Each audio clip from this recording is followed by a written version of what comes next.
I cheated on my wife for over a year while she was drowning in postpartum depression, and now that she's finally herself again and wants another baby, the guilt is eating me alive. I, 28M, know I'm a piece of crap and I don't deserve my wife, 24F, and our two beautiful sons, 4 and 2.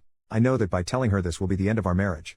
She will not forgive me, there will be no talking through it. She will tell me to pack my bags and leave immediately. I can't live with the guilt of not telling her, but I can't live without her.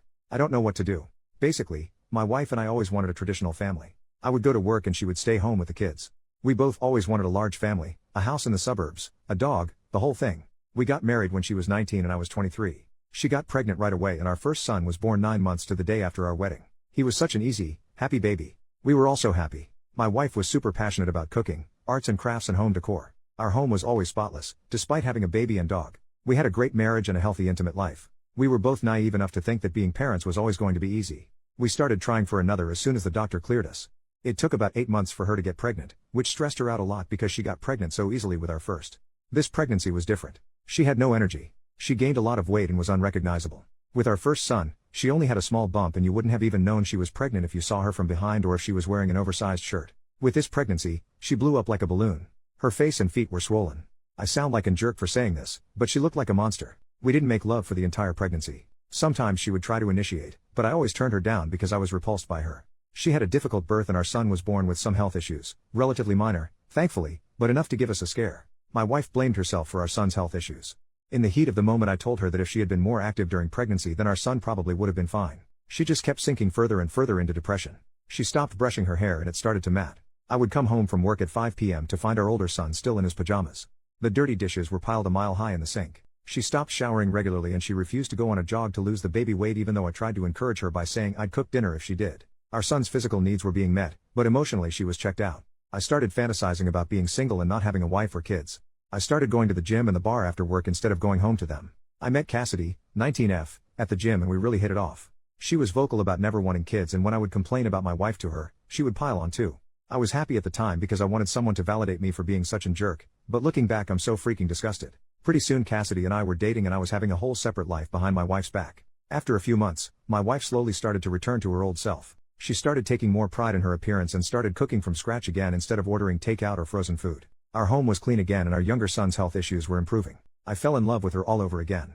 I started to realize that Cassidy wasn't as exciting and interesting as I thought she was. She was actually quite dull and stupid and had no real opinions or interests outside of partying and TikTok. I started to suspect that she didn't actually like me either and was just flattered by the attention of a married man and I stupidly enabled it by making her feel special and better than my wife. I ended things with her a few months later and she didn't even seem to care. All in all, I was cheating on my wife for just over a year. My wife has recently started asking to try for a third baby and the guilt all just hit me at once. I feel paralyzed. I have nightmares that she finds out from someone else. I've stopped eating and sleeping. I'm starting to get aches and pains from the stress. I don't know what to do. I know I'm a jerk. I know I don't deserve her. But I don't know how to tell her without breaking her. She's amazing and she never deserved this. Relevant comments. Commenter, you are an absolutely abhorrent person. Your wife was so depressed her hair was matted. I want you to think about that for a few minutes. Think about how low and terrible she must have felt to get to that point. Instead of being a kind, compassionate, caring partner and helping her get better, you went out and found someone barely legal to sleep with. I hope she leaves your ass and finds someone who will love her because you do not. You love what she gives you. You love what she does for you. You do not love her. Commenter number 2, did you even try to get her help with the PPD? Good lord. If the guilt is eating you alive, tell her. Everything. All at once. No trickle-truthing. No downplaying or minimizing.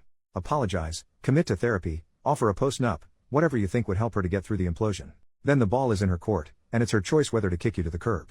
Update, 3 days later, I really didn't expect the last post to blow up so much. I'm just going to post an update and then I'll probably delete this account.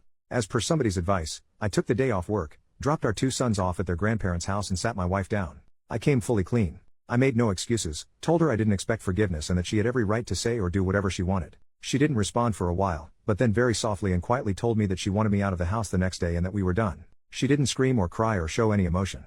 I asked her if she wanted to say anything else and she said no. I told her I was sorry and she said she didn't want to hear it. We sat in silence for what felt like forever while she stared blankly into space. When our sons came home, seeing how expertly she was able to put on a brave face and not let them know anything was wrong broke my heart. It hit me like a ton of bricks that she was used to doing this, and it was all my fault. I slept in the guest room that night, but didn't get much sleep. The next morning, our older son asked me why mommy was crying again last night and said he wanted to cheer her up. My wife refuses to speak to me, look at me or acknowledge me in any way. I heard her on the phone to her best friend who lives in another country. She told her that she thought she had found a good one and that she was going to break the mold. Her grandfather walked out and left her grandma with nothing. Her dad walked out and left her mom with nothing. I'm a piece of crap, just like every other man in her life. I left today and she didn't even look at me or say anything. She just continued watching TV and crocheting as if nothing was happening. I'm staying at my parents' house and they are disgusted with me too. My mom cried when I told her. They love my wife like their own daughter. I let everybody down. I deserve everything coming my way. Thanks for the advice and really awful comments towards me, I needed to hear them. Relevant comments. Commenter, you aren't sorry. You are reveling in being the worst person in the world. Your entire focus continues to be on yourself. Your entire post is about how her response made you feel. Nowhere do you state that you intend to make amends, a critical component of true contrition. The only remorse you seem to have is on bad this is making you feel. You made the utterly selfish choice of telling your wife to alleviate your guilt, not for her sake. Why weren't you willing to live with the guilt? Because, just like your decision to cheat, you were only thinking about yourself, what you wanted, and what felt good for you. Although your marriage is obviously over, or should be, if you wanted to begin to be a decent person, you'd be focused on how to make amends, how to make the situation easier on your ex-wife, and most importantly, how to ease the transition into a broken home for your children. How good of you to run away to your parents and leave all the hard work for your wife.